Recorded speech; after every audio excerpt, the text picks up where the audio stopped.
말 하나로 사실상 미국을 휘어잡고 있었던 트럼프 대통령을 상대로 한국의 하버드 학생이 조목조목 팩트로 반박하여 트럼프를 당황시켜버린 이야기가 있습니다. 이게 믿겨지시나요? 이는 전 세계적인 매스컴을 타며 조명받기도 했다는데 과연 무슨 일이 있던 걸까요? 안녕하세요. 저는 미국 국적의 로렌스라고 합니다.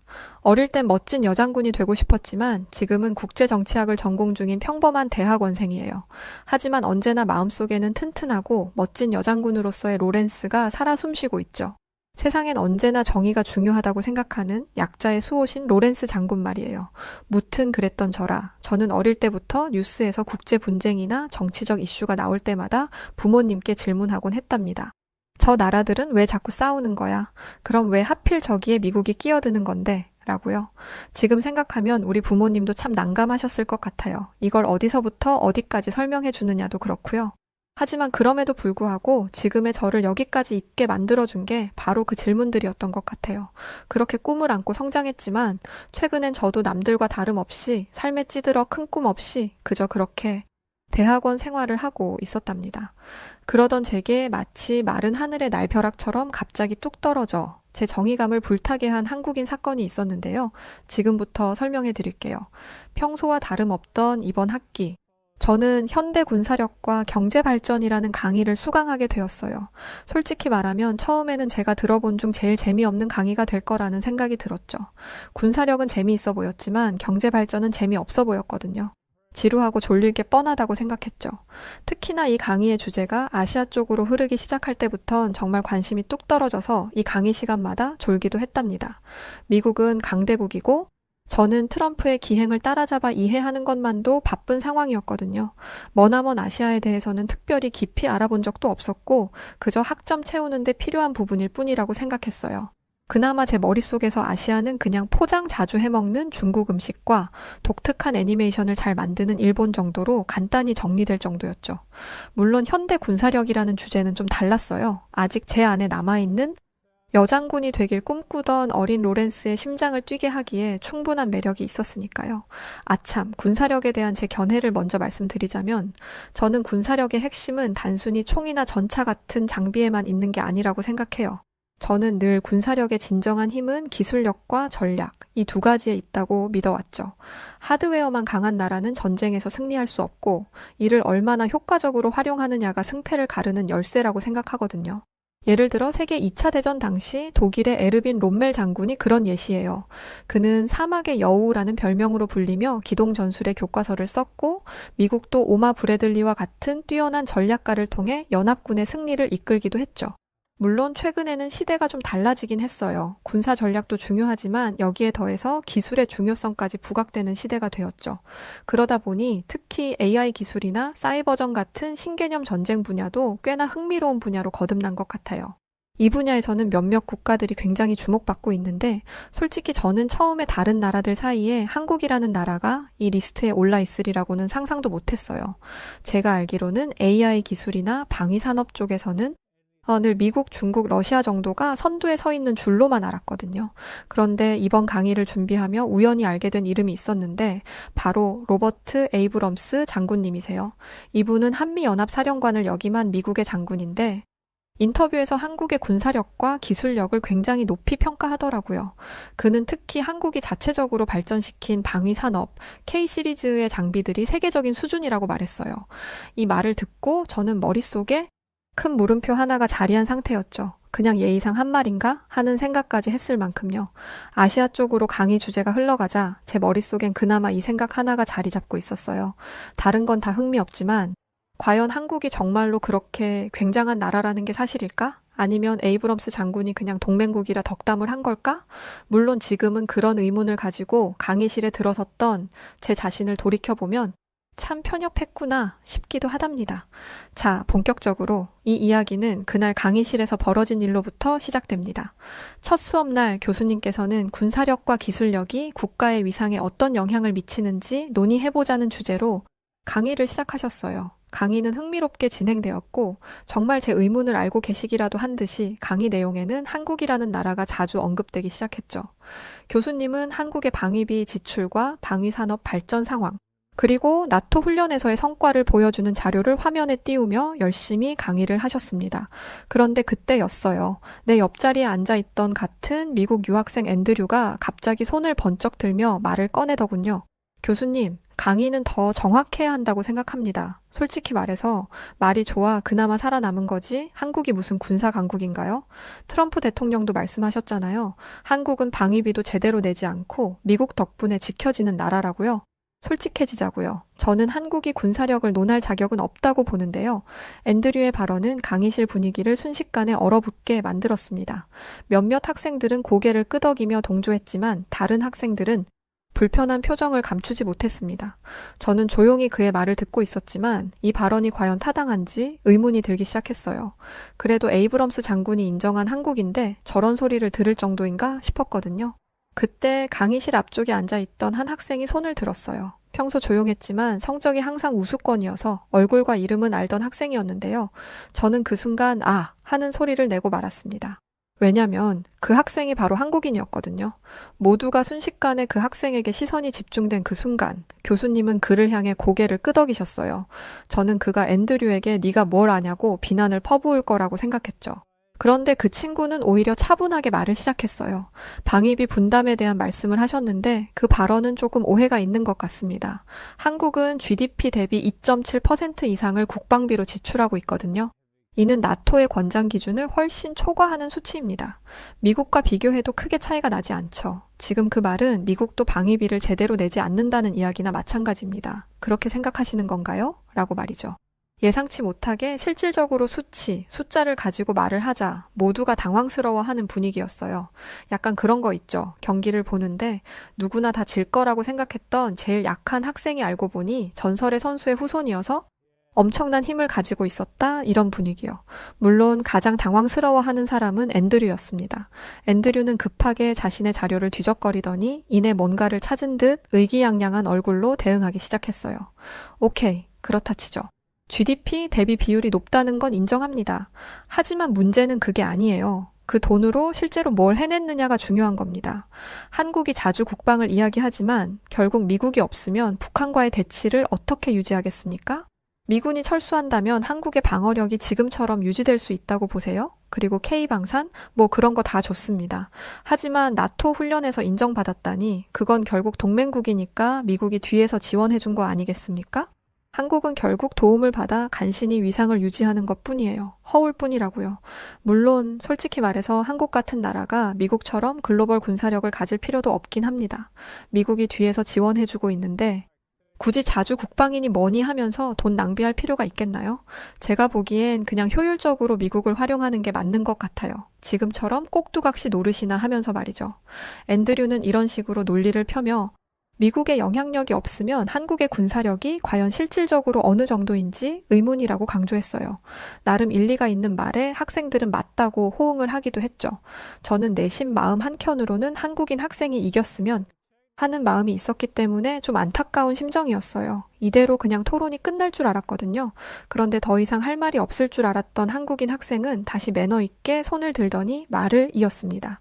몇 가지 오해를 바로잡아 드리고 싶어요. 먼저 미군이 철수하면 한국이 스스로를 지킬 수 없을 거라는 주장은 근거가 부족합니다. 한국은 이미 세계에서 손꼽히는 자주 국방 체제를 유지하고 있거든요.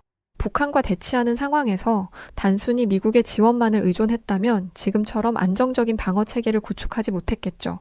그리고 앤드류의 말과 다르게 나토 훈련에서 한국의 K2 전차와 K9 자주포가 보여준 성과는 단순히 미국의 지원 덕분이 아닙니다. 이 무기들은 한국의 독자적인 기술로 개발된 세계적 수준의 방위 산업 결과물이에요. 나토 소속 국가들, 특히 폴란드와 핀란드는 한국산 무기의 성능에 감탄하며 대량으로 구매 계약도 체결했는데요. 폴란드 대통령이 한국산 K9 자주포가 도착했을 때 직접 환영했다는 사실은 알고 계신가요? 정말 이런 부분들이 모두 고작 미국이 한국 뒤에서 지원을 해주고 있을 것 같다는 추측 때문일 거라고 생각하시나요? 나토 소속의 연합국들이 고작 그것 때문에 자신들의 방위를 한국에게 맡긴다고요? 강의실이 술렁이기 시작했습니다. 몇몇 학생들이 고개를 끄덕이며 흥미를 보였어요. 그리고 한 가지 더 말씀드리죠. 미국이 없다면 한국이 대북 방어를 유지할 수 없다는 주장은 역사적으로도 사실과 다릅니다. 이미 과거부터 말이죠. 1990년대 초 미군이 주한미군 철수를 검토했을 때 한국은 이미 자주 국방을 위한 대규모 방위 투자와 기술 개발을 시작했습니다. 그 결과 한국은 지금 세계적인 수준의 미사일 방어 체계, 탄도미사일, 그리고 해군 전력을 보유하게 되었어요. 앤드류처럼 1차적인 논리라면 지금 이 상황을 보았을 때 오히려 미국이 한국의 발전을 막고 있다고도 볼 수 있을 것 같은데 어떠신가요? 결국 한국은 단순히 미국 덕분에 살아남는 나라가 아니라 자국의 방어를 위해 끊임없이 노력하고 발전해온 나라입니다. 미국이 중요한 동맹국이라는 점은 부정하지 않아요. 하지만 그 도움을 받으면서도 스스로의 힘을 기르고 세계적으로 인정받는 방위산업 강국으로 자리 잡은 것도 부정할 수 없는 사실입니다. 자주국방이라는 개념은 허울이 아니라 한국이 실질적으로 이루어낸 결과물이에요. 앤드류의 희망과는 다르게 말이죠. 강의실은 잠시 침묵에 빠졌습니다. 몇몇 학생들이 조용히 박수를 치기 시작했고 곧 강의실 전체로 퍼졌어요. 마치 한 차례의 연설과도 같은 이야기에 저 또한 감탄을 금치 못했죠. 앤드류가 뭔가 한마디를 더 하려고 했지만 교수님은 이만하면 충분하다며 모두를 앉히셨어요. 교수님은 분위기가 좀 과열되긴 했지만 오늘 같은 논의야말로 교수님께서 원하시던 논의였다며 한국인 학생에게 높은 점수를 주겠다고 말씀하셨어요. 앤드류에게는 이에 대해 추가적인 자료 조사와 보고서를 써온다면 앤드류 역시도 좋은 점수를 주시겠다고 약속하셨죠. 서로 다른 관점을 통해 배우는 것이 이 강의의 목적이라면서 말이에요. 꽤나 멋진 강의 현장이었어요. 비록 주인공은 제가 아니었지만 말이에요. 그날 이후 저는 한국이라는 나라가 더 궁금해지기 시작했어요. 저렇게 조그만한 나라가 뭐라고 이렇게 세계에 영향력을 줄 수 있는 걸까 싶기도 했죠. 저는 별 생각 없이 인터넷 검색을 한번 해보기로 했어요. 그런데 생각과는 다르게 기다렸다는 듯이 놀라운 사실들이 쏟아져 나왔죠. 첫 번째로 한국은 전쟁의 폐허에서 불과 몇십 년 만에 경제대국으로 성장한 나라였어요. 현대자동차, 삼성전자 같은 글로벌 기업들은 물론이고 문화예술과 같은 소프트 파워로도 세계에 큰 영향을 미치고 있더군요. 하지만 물론 그 중에서도 제가 가장 관심을 가진 건 한국의 군사력이었어요. 앤드류의 말과 다르게 한국은 GDP 대비 방위비 지출이 세계 최고 수준에 속했고 한국인 학생이 했던 얘기처럼 K2 전차와 K9 자주포 같은 첨단 무기는 나토 훈련에서 폴란드와 핀란드의 강력한 호평을 받으며 대량 계약으로 이어졌더군요. 더군다나 세계 2위의 AI 기술력과 전 세계적으로 수출되는 방위 산업의 성공 사례들까지 단순히 동맹국의 도움만으로 이루어진 것이 아니라는 점이 명확해 보였어요. 심지어는 충격적인 사건도 하나 있었는데요. 이건 다 아실 수도 있어요. 거의 10년 정도 된 사건인데요. 바로 트럼프 전 대통령과 한 한국계 하버드 학생 간의 일화였죠.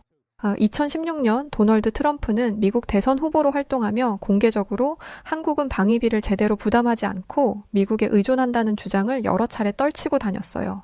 그는 미국이 한국을 지키는데 막대한 돈을 쓰고 있다면서 한국을 무임승차하는 나라로 묘사했죠. 당시 많은 미국인들이 그의 발언에 공감했고 일부는 한국이 정말로 미국의 자비 덕분에 유지되고 있다고 믿게 되었어요. 아무래도 저도 이런 이야기에 영향을 받아서 한국이 약하다고 생각했던 것 같아요. 그러던 중 용감한 한 학생이 트럼프의 발언을 정면으로 반박한 사건이 생긴 거예요. 2016년 4월 하버드 대학에서 열린 트럼프의 선거 유세 중 한 한국계 하버드 학생이 공개적으로 트럼프의 주장에 이의를 제기한 겁니다. 학생은 한국은 GDP 대비 방위비 지출이 높고 미군 주둔 비용도 상당 부분 부담하고 있습니다. 오히려 일본과 비교해도 한국의 방위비 분담 비율이 더 높은데요.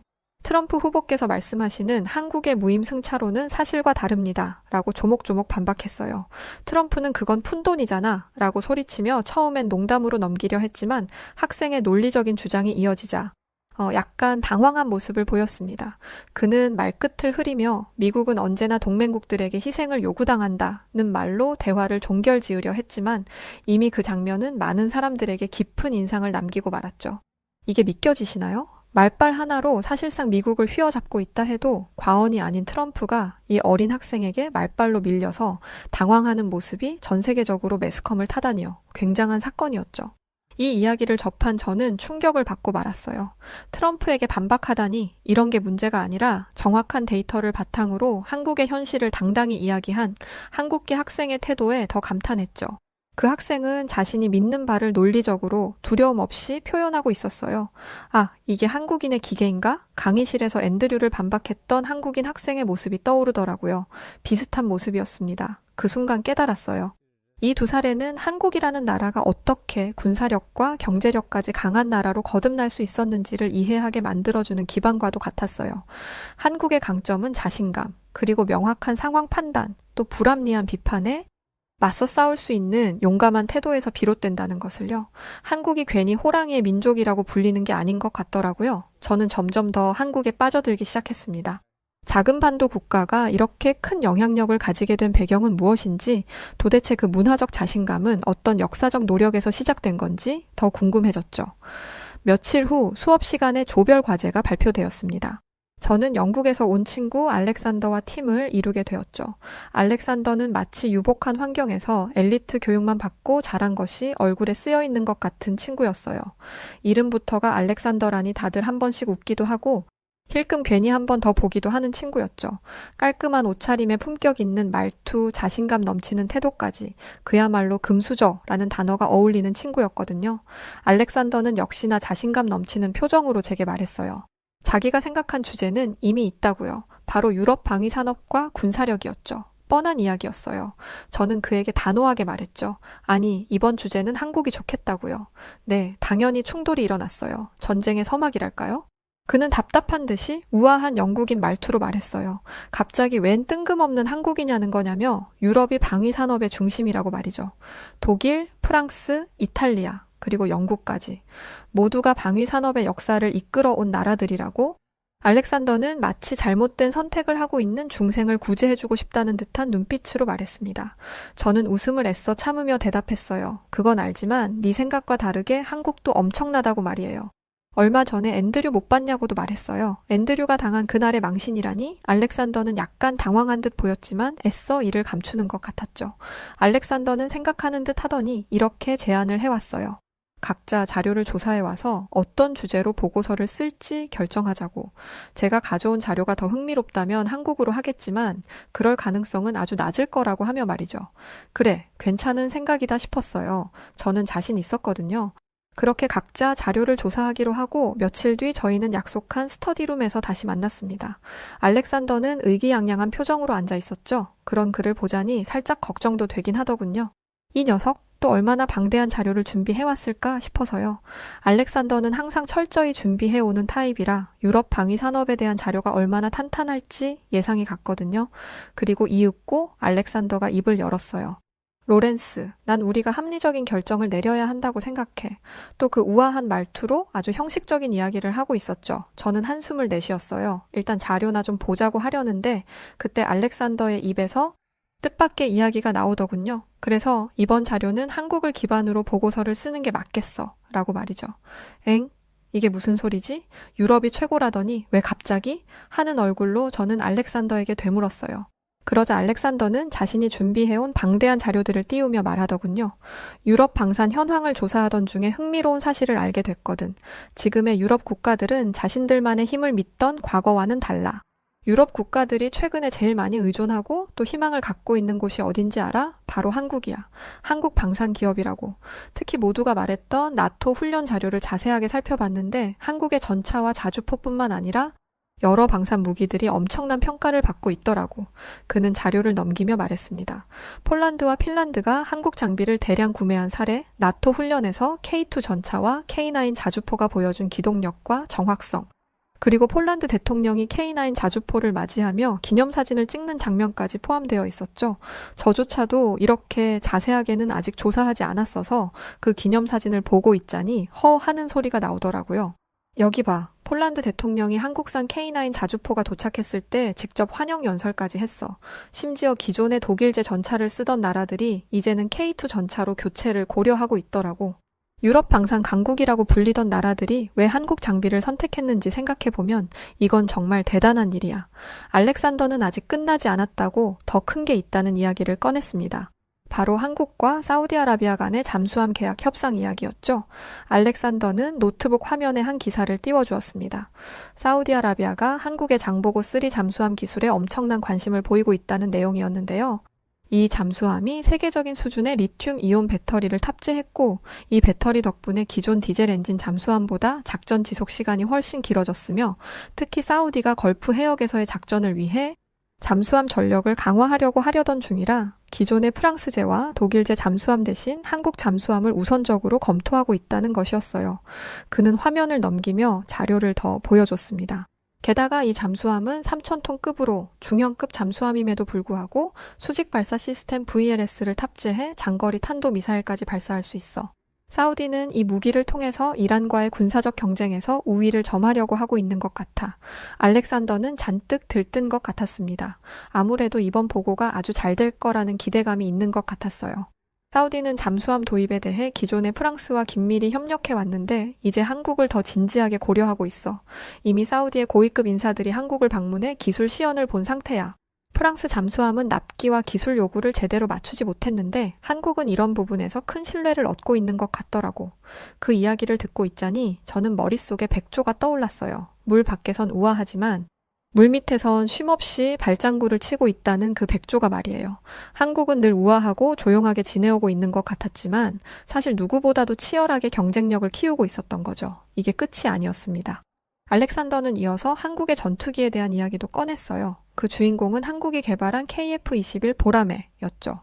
한국이 독자적으로 개발한 4.5세대 전투기인데 인도네시아랑 공동 개발한 거라 국제적으로도 큰 관심을 받고 있다고 하면서요. 그는 KF-21의 사진을 보여주며 말했어요. 이 전투기는 스텔스 기능은 기본이고 AESA 레이더와 다목적 미사일 시스템 같은 최신 기술이 다 들어가 있어.